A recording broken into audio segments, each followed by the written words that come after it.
तकलीफ होती है जब किसान की आत्मा रोती है।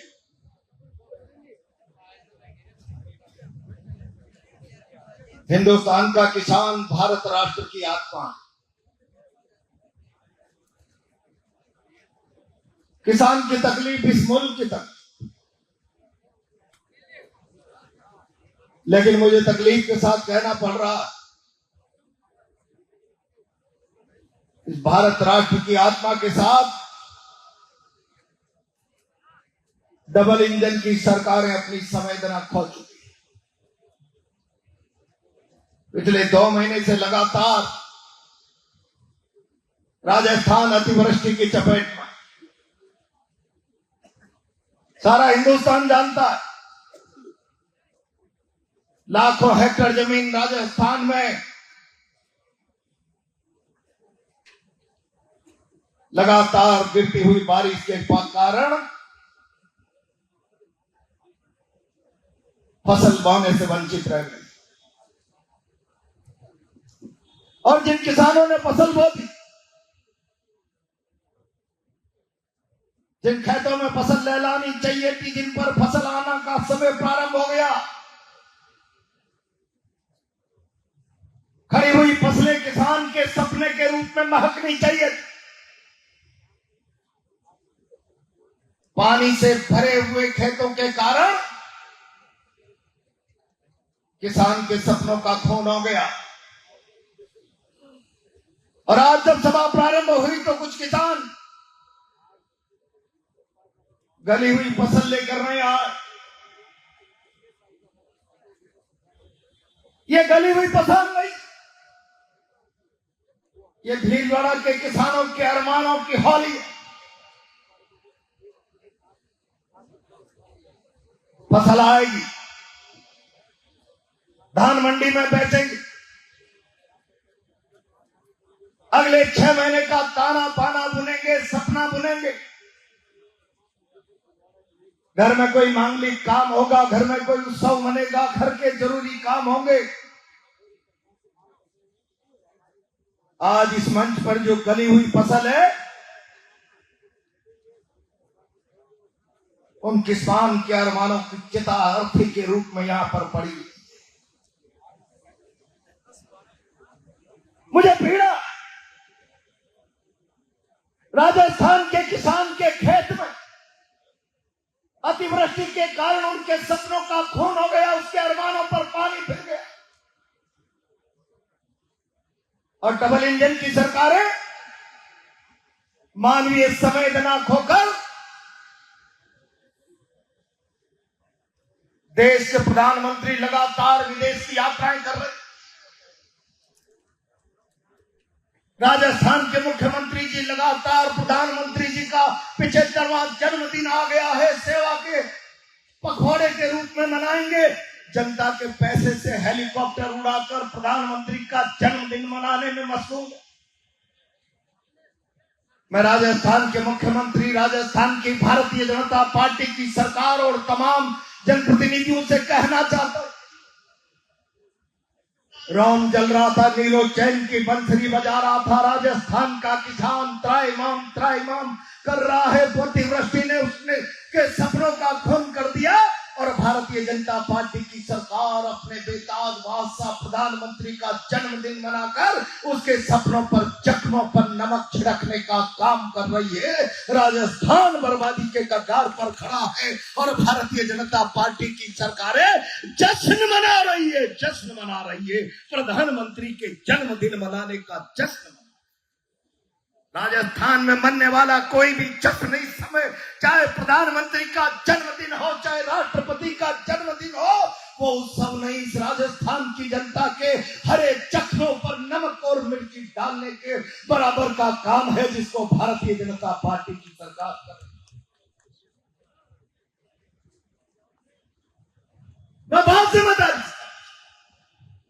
जिम्मेदारी, मैं धन्यवाद देना चाहता हूं भाई धीरज। चारों तरफ राजस्थान के किसान की अनदेखी है। मैंने पिछले दिनों कोटा में हुंकार भरी, भाई मानो कुंभकर्ण की नींद को तोड़ो। अगर तुम्हारे कानों में शीशा डला हुआ है, सत्ता के नशे में मदान होकर कुंभकर्ण की नींद में सो रहे हो, तो जनता आई है हुंकार भरने के लिए। जागो बेईमानो, न्याय करो, इंसाफ करो। कोटा की सड़कों पर, धरती पर किसानों का रेला सारे शहर को जाम कर गया। मैं धन्यवाद दूंगा, आज वही आवाज भीलवाड़ा की धरती से भाई धीरज जी की अगुवाई में उठ रही। जनता की तकलीफ की आवाज कभी उठने लगे तो संवेदनशील सरकारों की जिम्मेदारी बनती है। आओ वार्ता करेंगे, समाधान का रास्ता ढूंढेंगे। क्या परेशानी है, क्या हल निकाला जा सकता है। शर्म आनी चाहिए, सिल्वर पानी में डूब मरना चाहिए भारतीय जनता पार्टी के सांसद और 6 के 6 विधायकों को। जनता की तकलीफ पर सरकार से बात करके राहत दिलाने के बजाय कल पत्रकार वार्ता करके कहने लगे हैं केवल सस्ती लोकप्रियता हासिल करने के लिए जन अधिकार फसल मुआवजा का आंदोलन भाई धीरज जी कर रहे। मैं भारतीय जनता पार्टी के विधायक और सांसद जी से कहना चाहता हूं, दामोदर जी, मैंने धीरज जी से बात नहीं कही। अगर तुम्हारी सरकार में इतनी वक्त और हैसियत है तो मैं धीरज जी का आंदोलन केवल लोकप्रियता का आंदोलन लग रहा है तो जाओ, हम इस लोकप्रियता के आंदोलन को एक क्षण में वापस ले लेंगे। अगर तुम्हारे पास हिम्मत है तो तुम्हारे मुख्यमंत्री और प्रधानमंत्री जी से कहलवाओ, एक एक इंच जमीन की फसल की बर्बादी और का मुआवजा इस हाड़ौती के नहीं, इस राजस्थान के भीलवाड़ा अंचल के लोगों के एक एक किसान को एक एक इंच फसल का मुआवजा दिला दिया जाएगा। आपके पास इंसाफ की कोई योजना नहीं, आपके पास न्याय का कोई एजेंडा नहीं, आपके पास कोई रूपरेखा नहीं। राजस्थान के किसान को भ्रमित करके धीरज जी लोकप्रियता के लिए अखबारों में प्रेस कॉन्फ्रेंस छप गई। कुछ लोग भ्रमित हो जाए, किसान भ्रमित हो जाए। मैं भाई और बहनों बहुत जिम्मेदारी के साथ कहना चाहता हूं, ये भारतीय जनता पार्टी के लोगों के बयानों पर भ्रमित होने का समय नहीं है। समय है संगठित होकर मुट्ठी बंदी करके एक साथ मिलकर अपने हक अधिकार की लड़ाई लड़ने का वक्त आ गया है। और इसलिए मैं आज इस तरह के लोगों को कहना चाहता हूं, अपने सोए हुए अंतस को जगाओ। मैं जिस धरती पर खड़ा होकर अपना बयान दे रहा हूं वो धरती उन्हें पराजित धरती का पराजित बलशाली योद्धाओं की शिव भक्त धर्मधारी चंद्रहासधारी सवाई भोज की धरती है। वो धरती महाराणा मेवाड़ की धरती है। इस धरती ये प्रणाधाई के बलिदान की धरती है।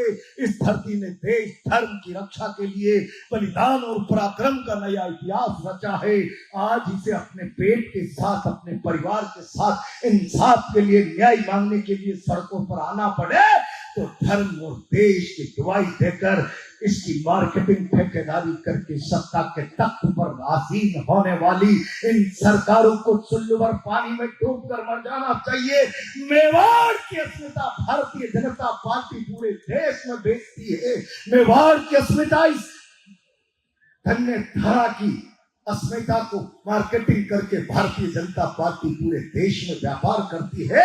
आज उसी मेवाड़ धरा का किसान अपने खेत की मेड़ पर बैठा हुआ गली हुई फसल को अपने माथे पर लेकर अपने घर की चौखट पर बैठा बैठा खून का आंसू बहा रहा है।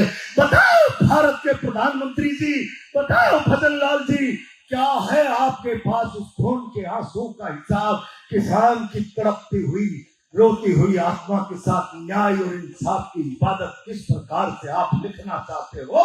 मैं भीलवाड़ा की धरती से आपसे सवाल करना चाहता हूं, क्या फिर भीलवाड़ा के साथ भी आप यही करना चाहते हो? क्यों बेईमानी पूर्वक इस मुल्क के किसानों के साथ ठगी करना चाहते हो? कब तक ये तुम्हारा ठगी का खेल चलेगा? ऐसा लगा 2014 में देश ने कोई अद्भुत प्रधानमंत्री का चुनाव कर दिया। आते ही पहले जवानों को सपना दिखाया, एक एक के खाते में 15-15 लाख लेकर आ जाऊंगा और इस मुल्क की आत्मा, भारत की आत्मा किसानों से कहा मैं 2022 तक इस मुल्क के किसानों की आमदनी को दुगना कर दूंगा। भारत के किसान की छाती हट गई, छाती फूल गई। वो सपनों में, नींद में सपना देखने लगा 2022 आएगा, अब मेरा बच्चा किसी समृद्ध स्कूल में पढ़ेगा, किसी इंग्लिश मीडियम स्कूल में पढ़ेगा। आर्थिक बर्बादी के कारण अब बेटी के हाथ पीले करने के बहुत बड़े उत्सव से मुझे कोई रोक नहीं सकता। 2022 में तो मेरे मुल्क का प्रधानमंत्री मेरी आमदनी दुगनी करने जा रहा है। अरे भारत के प्रधानमंत्री जी, सपने दिखाने वाले, अपने हाथों से तुमने उन सपनों का खंजर मारकर खून किया। जब 2021 में पंजाब हरियाणा का किसान दिल्ली की तरफ आगे बढ़ा, स्वामीनाथन आयोग की सिफारिश से मान लीजिए किसानों को न्याय दीजिए, इंसाफ दीजिए, एमएसपी की गारंटी का कानून इस मुल्क के किसानों पर लाइए, मित्र देशों के एक्सपोर्ट को प्रमोशन करके बेइंतहा धन कमाने के लिए काले कानूनों को वापस लीजिए। तब उस दिल्ली की धरती पर राजधानी जो किसानों का घर है, प्रधानमंत्री जी, तुम्हारे बाप दादाओं की धरोहर नहीं, इस मुल्क के किसान ने तुम्हें दिल्ली के तख्त पर भेजा है।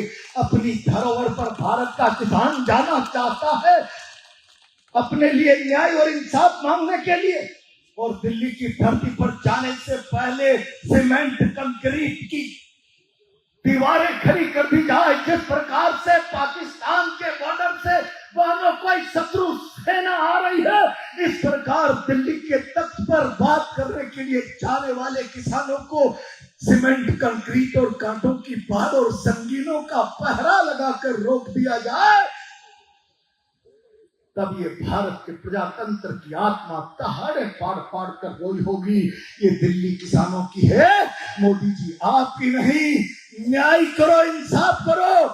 और किसानों के साथ किस तरीके का बर्ताव हुआ, लगातार 1 साल तक दृढ़ किसान, वो कहता है किसान, भारत के प्रधानमंत्री जी, ये कोई गुजरात का लिज्जत पापड़ बेचने वाले मार्केटिंग के व्यापारी नहीं है। ये धरती का सीना फाड़ते हैं, पसीना बहाते हैं, अन्न धन पैदा करके देश को पालते हैं। देश पलता है, उसमें इस मुल्क के किसानों के पसीने की गंध आती है, उसका श्रम लगता है। परीक्षा मत लो, परीक्षा मत लो। 1 साल तक 1000 किसान उस धरती पर बैठा बैठा मर गया, लेकिन प्रधानमंत्री की संवेदनाएं नहीं जागी। प्रधानमंत्री की संवेदनाएं जागी जब उत्तर प्रदेश का चुनाव छाती पर आ गया। माफी मांगता हूं, काले कानून वापस लेता हूं, केवल तुम्हारे साथ न्याय के लिए नहीं, यूपी की सरकार बनाने के लिए, तुम्हारे वोट के लिए, इस मुल्क के लिए एक जिल्लत की बात है। तुमने इस चुनाव को बाजारीकरण की दिशा में ले जाकर खड़ा कर दिया, चुनाव का तुमने व्यापार बना दिया। जो कुछ भी होगा, न्याय होगा, इंसाफ होगा, मार्केटिंग होगी, प्रचार होगा, प्रसार होगा, वो केवल चुनाव के लिए होगा।